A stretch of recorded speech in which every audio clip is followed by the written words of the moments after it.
Sebuah ledakan terdengar dalam benak Xiaoyan. Jiwanya juga bergetar hebat saat ini. Seketika, tatapannya berangsur-angsur menjadi kabur. Saat ia tersadar, ia menemukan bahwa ia berada dalam alam misterius. Ruang ini tidak terlalu besar dan tidak ada sedikit pun kekuatan hidup di dalam ruang kosong ini. Mata Xiaoyan mengamati sekeliling sedikit. Setelah itu, tiba-tiba terhenti di suatu titik di ruang kosong itu. Sosok yang sangat biasa berdiri dengan kedua tangan di belakangnya di titik itu. Xiaoyan pada dasarnya tidak dapat merasakan sedikit pun aura atau jejak doqi dari tubuh itu. Sikapnya seolah-olah dia hanyalah orang biasa. Namun, perasaan yang ia dapatkan dari penglihatannya ini membuat hati Xiaoyan menjadi semakin muram. Bagaimana mungkin orang biasa muncul di tempat misterius seperti ini? Jika tebakannya benar, sosok ini seharusnya adalah pemilik sebenarnya dari sisa-sisa itu. Tempat ini seharusnya menjadi ruang memori yang tersembunyi di dalam teknik Dao. Sosok ini juga bukan Dao Sang elit sejati. Sebaliknya itu hanyalah fragmen memori dari dirinya, gumam Xiaoyan. Xiaoyan berpikir keras saat melihat sosok itu. Dengan pengalamannya saat ini, tentu saja dia tidak akan terkejut. Setelah merenung sejenak, dia dengan jelas memahami latar belakang sosok manusia ini. Seperti yang diharapkan Xiaoyan, sosok ini tidak melirik Xiaoyan. Segera setelah Xiaoyan memasuki wilayah ini, suara tenang seperti air perlahan bergema di dalam ruang ini. Telapak tangan penciptaan surga agung, teknik Dao tingkat rendah kelas Tian. Teknik ini diciptakan oleh orang suci ini dengan menggunakan seluruh kekuatanku untuk menggabungkan 100 teknik Dao. Teknik telapak tangan ini memperhatikan makna penciptaan, menggunakan telapak tangan untuk menghancurkan langit dan kekuatan untuk menghancurkan segalanya, ucap sosok itu. Mata Xiaoyan menjadi semakin cerah saat dia mendengar suara tenang itu yang seolah berbicara pada dirinya sendiri. Teknik Dao kelas Tian melampaui yang biasa dan melampaui seorang suci. Dengan mampu memperoleh rahasia yang disembunyikan oleh orang suci ini di tulang, kau dapat dianggap sebagai orang yang memiliki afinitas. Karena kau telah memperoleh tulang, tanganmu seharusnya telah disempurnakan oleh air liur roh emas. Ingat, telapak penciptaan surga agung hanya dapat berhasil digunakan oleh tangan yang telah disempurnakan. Jika tidak, seorang pasti akan menghadapi serangan balik, ucap sosok itu yang kembali berbicara. Xiaoyan terkejut saat mendengar ini. Ia langsung berpikir keras. Rasa sakit yang hebat tadi sebenarnya adalah air liur roh emas yang memurnikan telapak tangannya sendiri. Memang layak menjadi teknik Dao kelas Tian. Sebenarnya diperlukan proses ini untuk mendapatkan warisan yang lengkap, gumam Xiaoyan. Xiaoyan menggelengkan kepalanya karena terkejut. Jika dia melewatkan langkah penyempurnaan itu, dia mungkin tidak akan berani melepaskan apa yang disebut telapak tangan penciptaan surga agung ini, bahkan jika dia berhasil mempelajarinya. Telapak penciptaan surga agung memiliki kekuatan penciptaan, ucap sosok tersebut. Setelah suara tenang itu perlahan terdengar, cahaya redup tiba-tiba muncul dari tubuh sosok itu. Tubuh itu juga dengan cepat berubah menjadi transparan. Itu mengungkapkan jalur pembuluh darah yang sangat jelas di dalamnya. Jejak energi emas gelap mengalir melalui pembuluh darah ini dan menguraikan jalur pembuluh darah yang sangat aneh. Ini adalah jalur meridian dari telapak penciptaan surga agung, gumam Xiaoyan. Tiba-tiba, kegembiraan muncul di mata Xiaoyan saat melihat pemandangan ini. Dia buru-buru memfokuskan pikirannya dan mengingat dengan kuat jalur energi di dalam pikirannya. Rute pembuluh darah itu beredar beberapa kali sebelum perlahan menghilang. Untungnya, rute sirkulasi ini sudah diingat dengan kuat di benak Xiaoyan. Setelah jalur pembuluh darah itu menghilang, cahaya yang bersinar di dalam tubuh sosok itu juga menghilang lagi. Cahaya keemasan gelap perlahan-lahan menjadi terang. Seketika, sebuah tangan terayun keluar dan mendarat dengan keras di ruang kosong itu.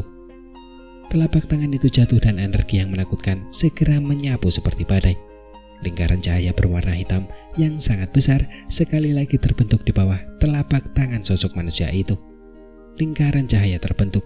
Setelah itu, lingkaran itu berhamburan dengan kecepatan seperti kilat. Ruang di sekitarnya tampak seperti kaca yang telah berhamburan dengan kuat. Lingkaran itu hancur hampir seketika. Xiaoyan menghirup udara dalam-dalam sambil menatap lingkaran cahaya hitam yang menyebar dengan cepat di matanya. Dia tidak menunjukkan ekspresi panik. Sebaliknya, dia menunjuk ke arah sosok di dalam lingkaran cahaya hitam gelap dari jarak yang sangat jauh dan membungkuk. Orang yang ditakdirkan, ingatlah nama suci ini, Santo Zauhua. Suara samar tiba-tiba bergema di benak Xiaoyan seperti guntur.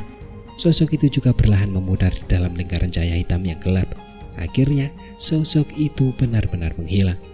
Sosok terakhir yang ditinggalkan oleh seorang dosen elit di dunia ini menghilang dengan cara ini. Xiaoyan mengangguk pelan. Dia membiarkan lingkaran cahaya hitam pekat itu menyerbu dan menghancurkan tubuhnya. Mata Xiaoyan yang tertutup rapat tiba-tiba terbuka di kamarnya. Napas keruh perlahan mengikuti tenggorokannya sebelum dihembuskan. Kemudian dia bergumam, Santo Zauhua. Xiaoyan bergumam sebentar sebelum ia benar-benar terbangun beberapa saat kemudian.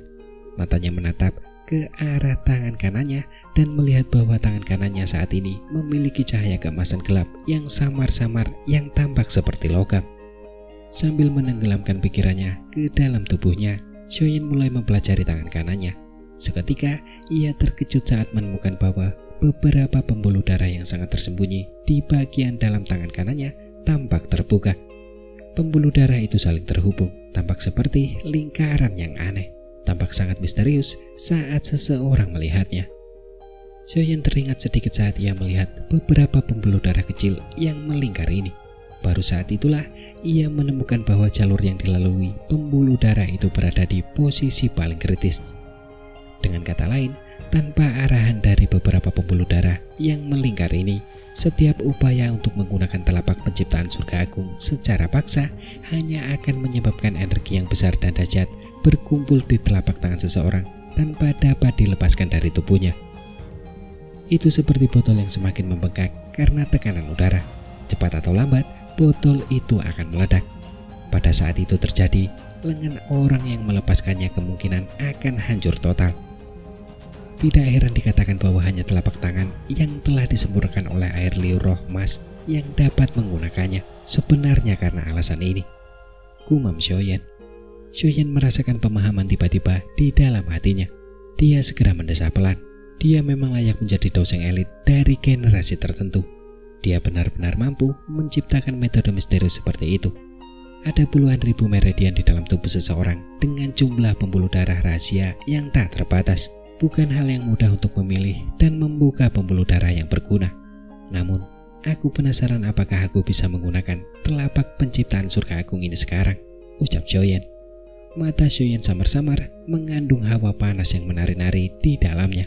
Kekuatan telapak tangan ini adalah sesuatu yang telah ia saksikan sendiri di dalam reruntuhan kuno saat itu. Cukup banyak ahli yang hadir telah tewas di bawah telapak tangan ini. Jika bukan karena kelompok Xiaoyan telah melarikan diri dengan cepat, kemungkinan besar hasilnya akan sulit diprediksi. Hati Xiaoyan sangat menginginkan telapak tangan penciptaan surga agung saat itu. Sekarang, dia beruntung telah berhasil mempelajarinya. Lalu bagaimana hatinya dapat tenang? Sambil menggosok kedua tangannya, Xiaoyan melompat turun dari tempat tidur dan berdiri tegak di dalam kamar. Ia menghirup udara dalam-dalam. Doki di dalam tubuhnya mengikuti alur ingatan di dalam pikirannya dan mulai berputar perlahan. Awalnya Doki diedarkan dengan sangat lambat. Selain itu, jalurnya juga cukup rumit.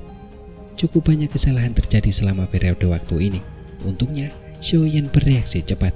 Begitu dia menyadari bahwa jalurnya salah, dia akan segera menyebarkan Dokinya.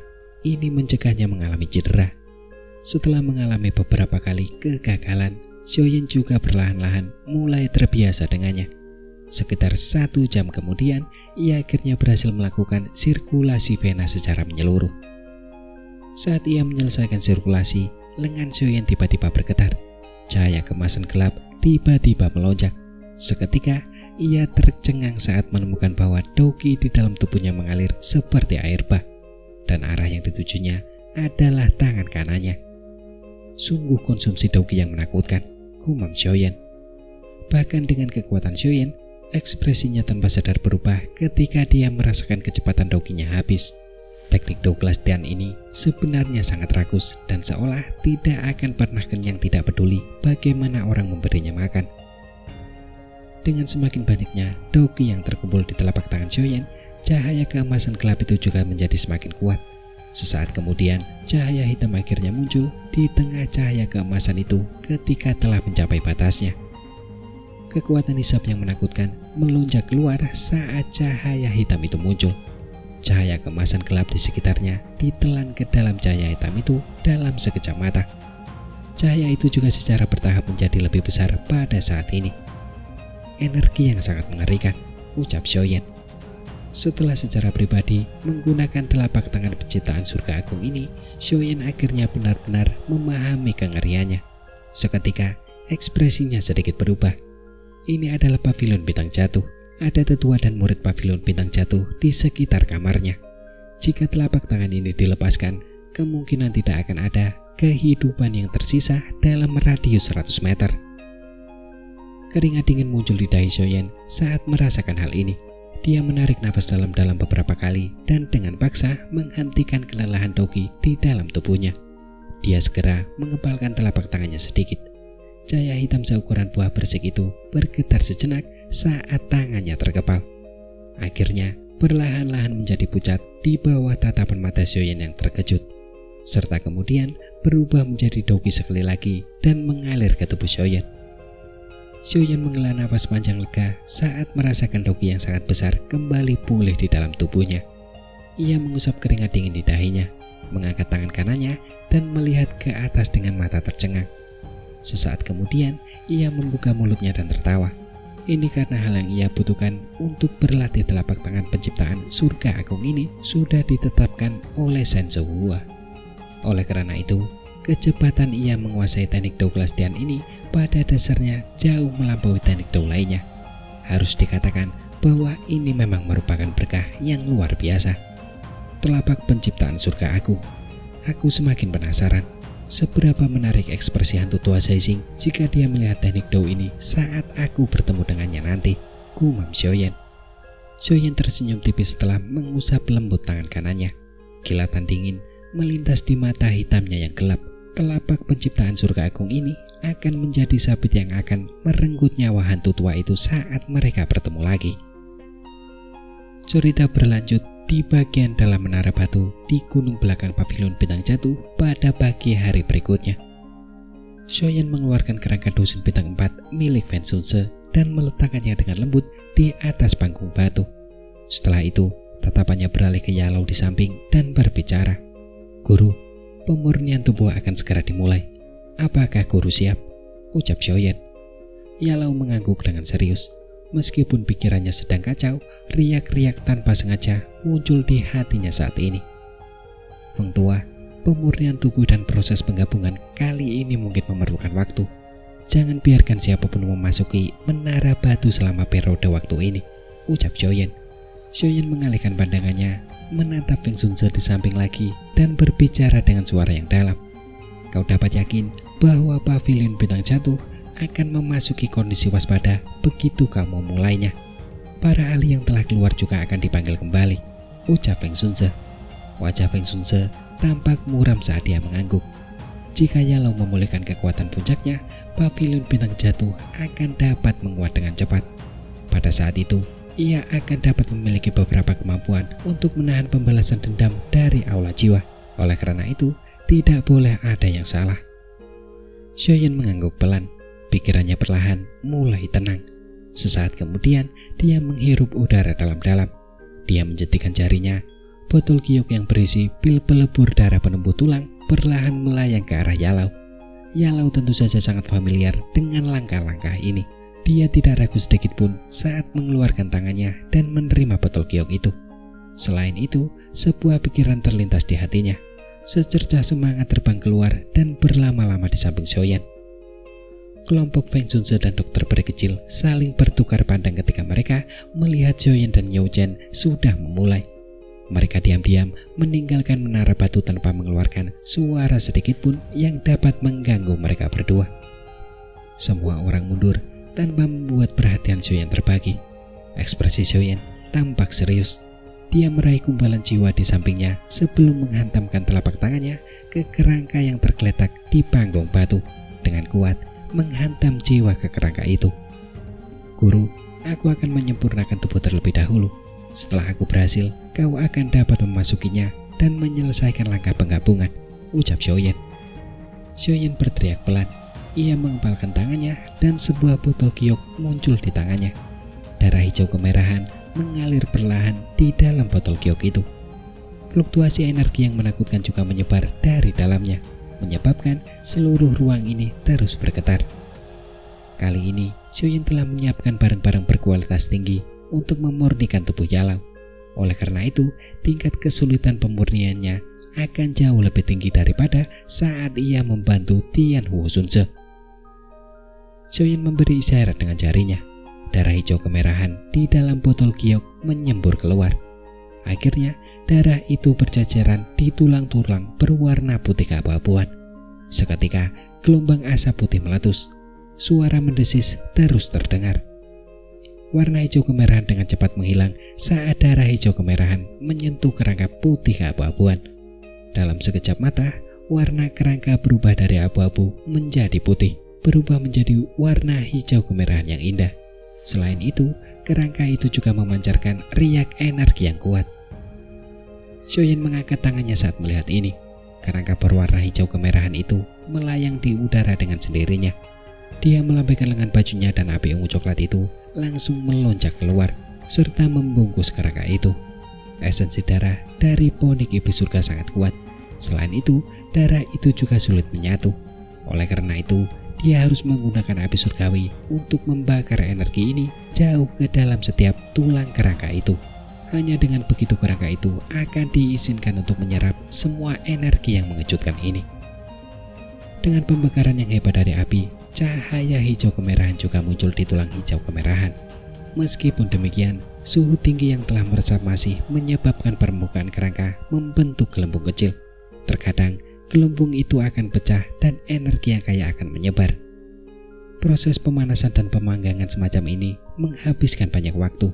Oleh karena itu, proses ini berlangsung hampir seharian penuh sebelum akhirnya Xiaoyan perlahan membuka matanya yang tertutup rapat. Pada saat ini, warna hijau kemerahan pada kerangka itu tidak diragukan lagi telah menjadi jauh lebih redup. Warnanya tidak lagi cerah seperti sebelumnya. Xiaoyan jelas mengerti bahwa ini karena energi itu secara bertahap meresap jauh ke dalam kerangka di bawah suhu tinggi. Xiaoyan menghela napas panjang. Ia melirik Yalau di sampingnya dan Yalau mengangguk sambil tersenyum tipis. Kemampuan pengendalian api Xiaoyan saat ini tidak diragukan lagi telah berkembang sangat pesat jika dibandingkan dengan saat itu. Bahkan mungkin bisa menyamai levelnya. Hal ini membuat Yalau merasa senang. Meskipun ia juga menghargai kekuatan Xiaoyan, bagaimanapun juga ia adalah seorang alkemis. Kemampuan penyempurnaan pil muridnya adalah sesuatu yang paling ia perhatikan. Xiaoyan juga tersenyum saat melihat ekspresi senang Yalau. Ia baru saja menahan api itu saat tiba-tiba teringat sesuatu. Setelah ragu sejenak, ia perlahan berjalan menuju panggung batu. Setelah itu, ia dengan kasar mematahkan lengan kanan kerangka itu di depan mata Yalau yang tidak yakin. Yalau terkejut saat melihat tindakan Xiaoyan. Dia tidak mengerti alasannya. "Guru, aku akan mencoba ini," ucap Xiaoyan tersenyum. Dia mengeluarkan lengan kanan doseng yang diperolehnya dari sisa-sisa kuno dari cincin penyimpanannya. Setelah itu, lengan itu disambungkan ke bahu kanan kerangka itu. Meskipun ukurannya tidak terlalu pas, keduanya dengan cepat menyatu sepenuhnya setelah dipangkas oleh api Xiaoyan. "Lengan doseng," ucap Yalau. Mata Yalau tampak luar biasa. Ia melihat lengan putih giok itu dan ekspresinya berubah. Ekspresi terkejut muncul di matanya. "Itu benar, aku mendapatkannya dari sisa-sisa kuno itu," ucap Xiaoyan tersenyum dan mengangguk. Kemudian ia kembali berkata, "Terlepas dari apakah benda ini berguna atau tidak, namun kekerasannya sudah sesuai standar," ucap Xiaoyan. Kekerasan kerangka doseng adalah sesuatu yang pernah disaksikan sendiri oleh Xiaoyan. Benda ini jelas memiliki kelebihan tersendiri. Namun, dia tidak ingin meninggalkannya untuk digunakannya sendiri.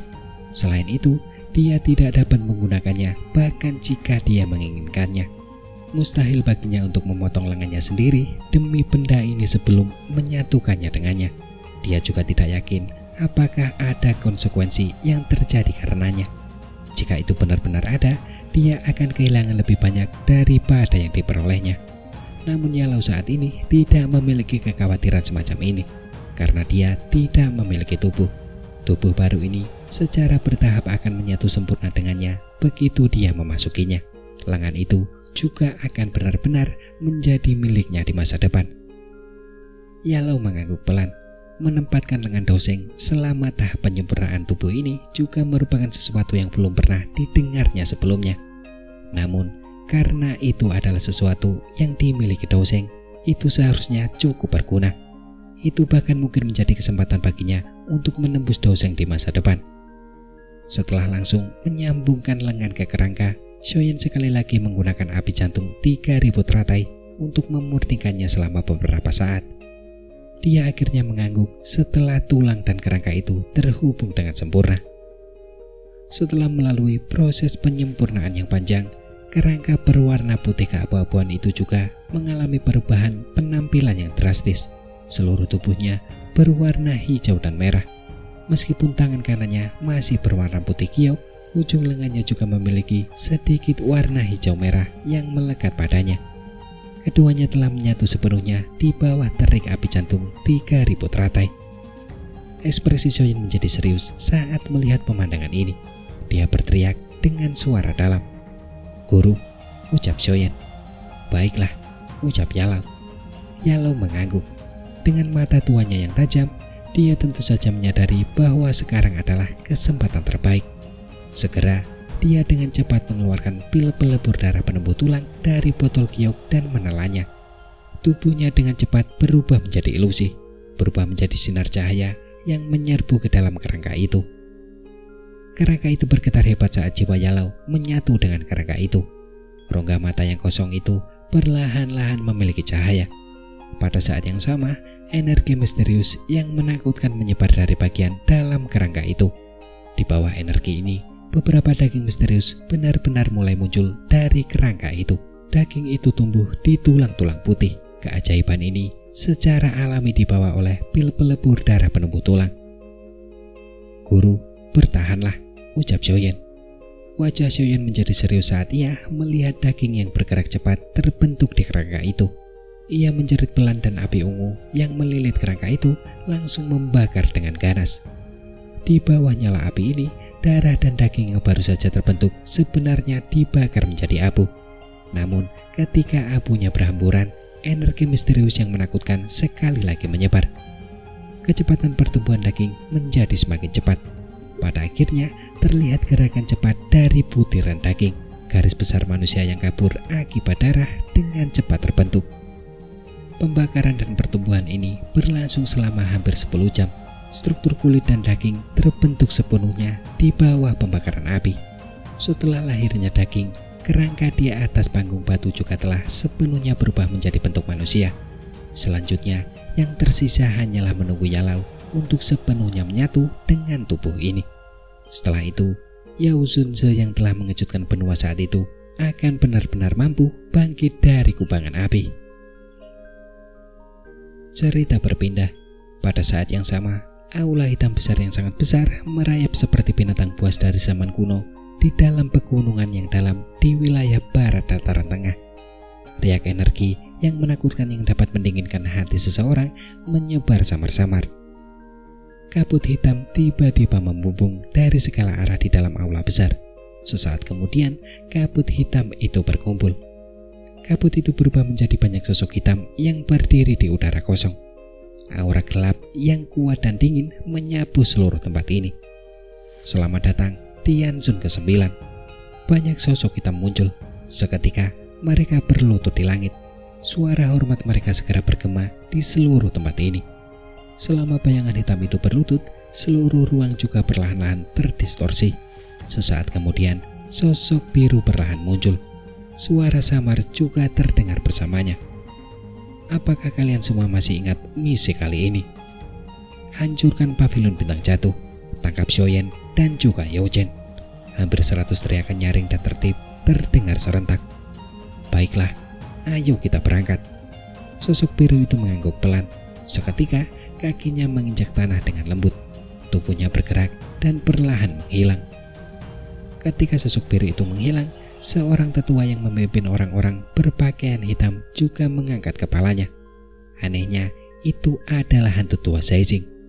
Pada saat ini, matanya beralih ke langit utara. Ekspresi ganas muncul di wajahnya. Xiaoyan, aku yang dulu akan melihat siapa yang akan menyelamatkanmu kali ini, gumam Zaizing.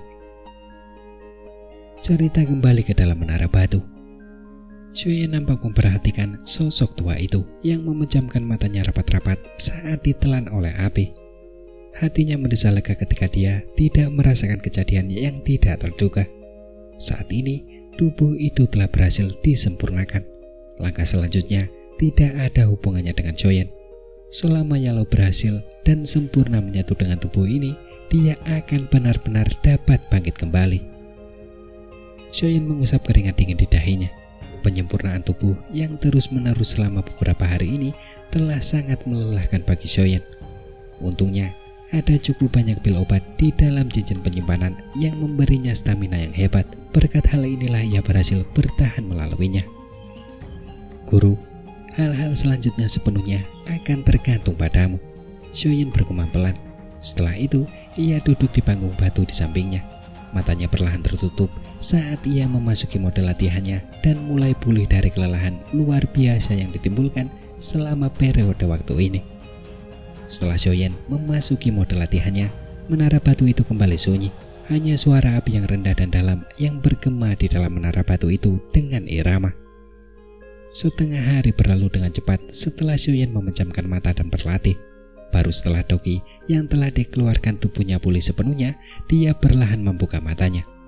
Cahaya redup melintas di matanya yang hitam pekat dan dia langsung terdiam. Setelah pulih dari kondisinya, mata Xiaoyan melirik ke arah panggung batu. Namun, ia hanya melihat Yalou yang masih memejamkan matanya dan tidak ada sedikit pun aktivitas terpancar. Xiaoyan sedikit mengernyit saat melihat ini. Namun, dia tidak panik. Kejadian ini biasa saja. Berbagai benda yang digunakan pada tubuh ini bukanlah benda biasa. Tidak semudah yang dibayangkan bagi Yalou untuk menyatu sepenuhnya dengan benda-benda itu. Saat ini, kekuatanku masih berada di level Dosun Bintang 1. Namun, manfaat yang kudapat dari beberapa pertempuran besar ini cukup besar. Setelah pengalaman yang cermat, aku seharusnya telah mencapai puncak Dosun Bintang 1, gumam Xiaoyan. Xiaoyan menarik pikirannya dan terdiam. Setelah menelan api 3000 pembakaran, kekuatan Xiaoyan mungkin melonjak. Tetapi kecepatan setelah melonjak ini sekali lagi kembali normal. Menurut pelatihan langkah demi langkah ini, kemungkinan Xiaoyan setidaknya memerlukan setengah tahun lagi untuk mencapai Dosun Bintang 2. Namun hubungannya dengan aula jiwa menjadi semakin buruk dan bahkan terakhir bertukar pukulan dengan mereka. Meskipun dia masih baik-baik saja sampai sekarang, Xiaoyan mengerti bahwa para ahli dari aula jiwa belum muncul. Ketika para ahli ini muncul, dia mungkin tidak akan beruntung. Oleh karena itu, dia harus meningkatkan kekuatannya dengan cepat dalam menghadapi tekanan dari gunung besar yang dikenal sebagai aula jiwa itu. Dari sudut pandang Xiaoyan, cara tercepat untuk meningkatkan kekuatannya tidak diragukan lagi adalah dengan menelan api surgawi. Namun, dia telah memperoleh api 3000 pembakaran dan dia tidak memiliki informasi apapun tentang api surgawi lainnya. Xiaoyan memang berhasil mengetahui api jantung laut milik Mugu. Namun, sejak dia naik ke Dosun, orang tua itu tampaknya telah menghilang. Oleh karena itu, dia juga telah melupakan keinginan untuk merebut api jantung laut. Api surgawi, gumam Xiaoyan. Jari Xiaoyan saling bergesekan dengan lembut. Sesaat kemudian, dia tiba-tiba terkejut. Dia menjentikan jarinya di atas cincin penyimpanannya dan beberapa peta kuno muncul di tangannya. Ketika pecahan peta kuno ini tentu saja adalah peta misterius yang diperoleh Xiaoyan bertahun-tahun yang lalu. Peta itu mencatat informasi tentang api surgawi yang berada di peringkat ketiga pada peringkat api surgawi, dan itu adalah api teratai iblis pemurnian. Dengan peningkatan kekuatan Xiaoyan juga menyadari kekuatan dan kelangkaan api surgawi ini yang berada di peringkat teratas peringkat api surgawi. Api teratai iblis pemurnian ini dikenal karena kemisteriusannya. Bahkan Yalou belum pernah melihat api surgawi semacam ini. Xiaoyan juga telah memeriksa sejumlah besar informasi selama bertahun-tahun dan juga tidak dapat memperoleh berita sekecil apapun yang terkait dengan api teratai iblis pemurnian. Jika bukan karena peta kuno di tangannya yang menjadi bukti, kemungkinan besar bahkan Joyen akan meragukan bahwa apa yang disebut api teratai iblis pemurnian itu ada di dunia ini. 3 peta masih mustahil untuk melihat apapun, ucap Joyen. Joyen dengan hati-hati meletakkan 3 pecahan peta itu di depannya. Dia mengamatinya dengan seksama untuk beberapa saat, tetapi akhirnya mengelengkan kepalanya tanpa daya. Benua Dauki sangat besar. Dia tidak dapat mengetahui di mana lokasi medan yang tercatat di peta itu. Rute yang berliku-liku dan berkelok-kelok itu membuat Joyen pusing melihatnya. Sepertinya aku harus menemukan peta kuno terakhir. Kalau tidak akan ada yang tahu di mana api teratai iblis pemurnian ini berada, ucap Joyen. Joyen tidak punya pilihan selain menyerah setelah berpikir panjang dan juga sia-sia. Wajahnya tampak putus asa. Ia sudah diberkati oleh surga untuk bisa mendapatkan ketiga peta kuno ini. Peta kuno terakhir itu adalah sesuatu yang tidak diketahuinya. Ia juga gagal mendapatkan sedikit pun informasi terkait peta kuno ini selama bertahun-tahun pencariannya. Ia bertanya-tanya apakah peta terakhir itu benar-benar ada di dunia ini. Setelah menyimpan peta kuno itu, Joyen ragu sejenak sebelum mengebalkan tangannya. Beberapa pecahan tulang berwarna putih giok muncul di tangannya. Pecahan tulang ini tentu saja adalah pecahan tulang Doseng yang diperolehnya dari sisa-sisa kuno. Doseng, ahli level ini sudah memiliki kekuatan besar untuk menghancurkan dunia. Hanya dengan menghantarkan kakinya, gunung akan hancur. Ahli seperti ini sudah berhasil memahami penciptaan. Setiap bagian tubuhnya adalah sesuatu yang diimpikan oleh orang biasa. Tidak berlebihan jika dikatakan bahwa seseorang dapat berubah menjadi naga dan terbang ke langit jika memperoleh sedikit saja. Ambil contoh sumsum tulang Doseng ini. Jika diberikan kepada bayi atau anak di bawah usia 5 tahun, meskipun anak tersebut sebelumnya adalah orang yang tidak berguna, tulangnya akan menjadi lebih baik setelah mengkonsumsinya dan berubah menjadi seorang jenius. Mungkin sulit untuk mempercayai efek seperti itu, tetapi itu memang benar. Tangan Joyen dengan hati-hati mengusap beberapa pecahan tulang putih giok ini. Sesaat kemudian mulutnya melebar. Api berwarna ungu coklat menyembur keluar dan melilit pecahan tulang ini. Suhu yang menakutkan segera menyebar. Pecahan tulang ini sangat keras, tidak mudah untuk menghancurkannya. Jika bukan karena Joyen memiliki api surgawi yang kuat seperti api jantung 3000 teratai, kemungkinan besar dia hanya bisa melihat pecahan tulang Doseng meskipun dia tahu bahwa sumsum tulang Doseng tersembunyi di dalamnya.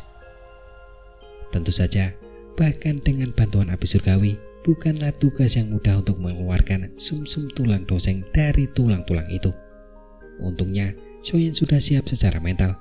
Oleh karena itu, hatinya tidak merasa sedikit pun tidak sabar ketika dia melihat bahwa tulang-tulang dari garis batu itu tidak bergerak sedikit pun di bawah nyala api yang membara. Sebaliknya, dia terus-menerus menaikkan suhu dan perlahan-lahan membakar tulang-tulang itu. 2 hari berlalu dalam sekejap mata di bawah pengapuran lambat oleh Joyen. Joyen sekali lagi menarik diri dari mode latihannya 2 hari kemudian. Dia memperhatikan tulang-tulang di dalam api yang berangsur-angsur berubah warna menjadi abu-abu. Senyum tak sengaja muncul, tangannya terulur ke dalam api sebelum menekannya dengan lembut. Setelah jarinya menekan tulang abu-abu itu, terdengar suara embusan. Tulang itu menjadi lunak sebelum berubah menjadi abu tulang abu-abu yang perlahan-lahan berhamburan ke bawah. Setelah abu tulang itu berhamburan, 3 benda seperti gel putih seukuran ibu jari muncul di depan mata Joyen. Ketiga benda seperti gel itu sangat kecil. Permukaannya mengandung zat seperti kaloid. Saat pandangan seseorang melihat melalui lapisan ini, samar-samar orang bisa melihat cairan mengalir perlahan di dalamnya. Gelombang energi misterius yang mengejutkan diam-diam merembes keluar, menyebabkan panas perlahan-lahan melonjak ke mata Joyen. Joyen mengeluarkan botol giok dari cincin penyimpanannya dan dengan hati-hati meletakkan 2 partikel gel sumsum tulang Doseng ke dalamnya. Setelah itu, jarinya menekan yang ketiga. Dia ragu-ragu sejenak sebelum dengan lembut memasukkannya ke dalam mulutnya. Partikel-partikel gel itu pada dasarnya telah larut dalam sekejap. Sebelum dia bisa menunggu Shoyan pulih, energi murni yang agung bagaikan lautan mengalir turun seperti air bah. Energi itu mengikuti tenggorokan dan mengalir turun. Setelah itu, energi itu melesat dan menyapu serta melonjak ke arah keempat anggota tubuh dan tulang Shoyan. Energi menakutkan yang mengalir tiba-tiba menyebabkan suhu tubuh Shoyan meningkat dengan cepat. Asap putih mengempul di kepalanya. Shoyan buru-buru duduk saat merasakan perubahan pada tubuhnya. Dia segera memasuki mode latihannya dan mulai memurnikan energi agung yang tiba-tiba ini. Penyempurnaan ini berlanjut selama 3 hari sebelum Shoyan yang menutup rapat matanya perlahan mulai membuka matanya. Ia merasakan perasaan yang tak terduga karena dipenuhi energi dan tanpa sadar menghirup udara yang lembut. Berdasarkan indranya, ia telah langsung menembus dari tingkat bintang 1 ke tingkat bintang 2.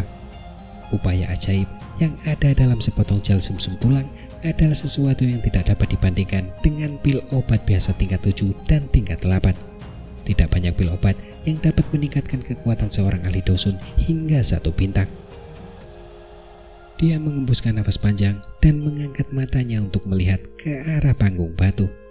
Yalo di tempat itu terus memejamkan matanya. Ada tanda-tanda bahwa panggung itu mulai terbangun. Tampaknya tubuh kali ini terlalu kuat.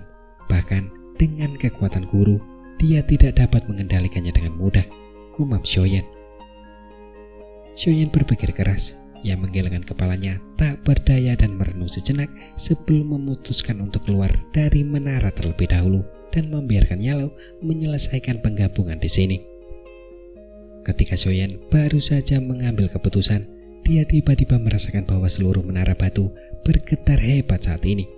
Segera setelah itu, teriakan dingin yang dipenuhi dengan niat membunuh terdengar di langit dengan cara yang dahsyat.